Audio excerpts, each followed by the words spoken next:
the best thing anybody listening to this can do right now is actually recognize that when you are told there is an emergency of international concern, remember that that is now code word for the preservation of tyrannical reach into the suppression of individual liberties. That's all it is.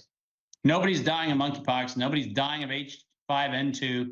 And to the chagrin of all of NIAID, I pointed out that H5N2 was in patents filed in the United States, where the supply of H5N2 was coming from NIAID's own commercial laboratory facilities. Literally, you could dial up the lab and get H5N2 delivered to you. So this idea that somehow or another there's a new variant, some new variants coming down the pike, it's nonsense. These things are published, they are written, they are in patent documents, and we are very, very clear on the fact that not a single one of these things has been a public health risk. We have 68 pathogens that we are monitoring right now. 68.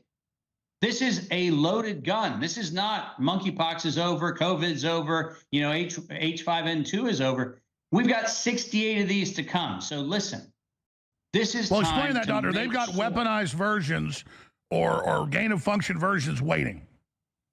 Yes, of 68 other things. And those are toxins, those are pathogens, those are chemicals, those are all sorts of things. And the fact is, and I put those up on my Twitter feed a while ago, at some point, maybe after this, I'll post them again. But the fact of the matter is, we know that there are more coming. And this is not about a public health emergency. I think we have to see in the next 60 days, we have to see the public double down on making the issues actually something that have to be part of the conversation during the campaign. We are not having conversations about gain of function research, and we must. We are not having conversations about the judiciary suspending access to courts in the name of public health emergencies. We're not having those conversations.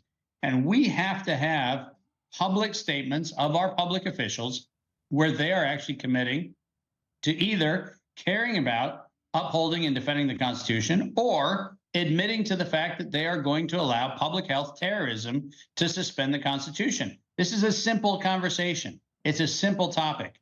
But unfortunately, we are not seeing the candidates pressed on it. Nobody is pressing either side on these issues. No question. Listen, if we truth bomb every algorithm and truth bomb it with things like biowarfare, bioweapon, don't call it vaccine. Don't call it COVID-19. Call it a genetically modified biological weapon. Call it gain of function research. The terms that we use, and think about when you go into a Google search engine, remember what it does is it suggests the proposed search terms that you probably are interested in. Well, what is that? That's an algorithm that's a frequency-based algorithm that actually triggers your mind to go, oh, yeah, that's what I'm talking about. The more you talk about Dustin Moskowitz and open philanthropy and their criminal conspiracy with the Bill and Melinda Gates Foundation, with World Economic Forum, with the Johns Hopkins University, the more you use the term Dustin Moskowitz and criminal conspiracy, the more you use the term, Bill and Melinda Gates Foundation racketeering, the more you actually use that term, the more the algorithm starts picking those things up. I encourage people back at the very beginning not to use the word vaccine, because vaccine was a trigger word that was going to be flagged in the algorithms. But if you use the term bioweapon, if you use the term gain of function, if you use the term biological toxin, these are things which actually will become more visible. So we need the public to actually step away from the language of the incumbency. I have a whole video on David Martin World. Go onto YouTube, have a look at that.